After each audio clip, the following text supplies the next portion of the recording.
How to find out my Facebook password. Hello everyone, this is Max. Welcome back to another tutorial video. So let's start without wasting any time. Also make sure to watch this video till the end. First of all, open up settings on your device.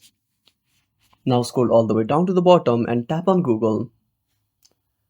Now tap on all services.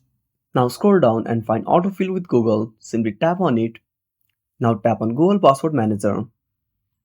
Now if you ever saved your Facebook password, you can find your password there. If you haven't saved your password, simply go back to the home screen and open up Facebook. Tap on the three lines at the top right corner. Now scroll down.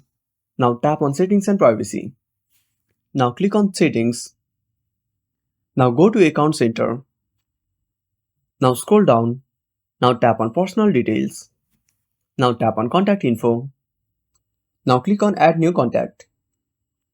Now select Add Mobile Number or Add Email Address. Now enter your phone number and tap on Continue. Now enter the OTP and add your phone number or email address. Now once you're done, simply go back. Now tap on Password and Security.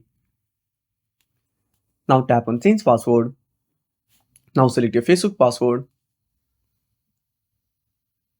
Now tap on Forgotten your password. Now select Send code via SMS. Now select your newly added number. Now tap on Continue. Now enter the OTP to reset your password and create a new password. And that's it. Thanks for watching. Make sure to subscribe our channel and hit the bell icon. See you in the next video.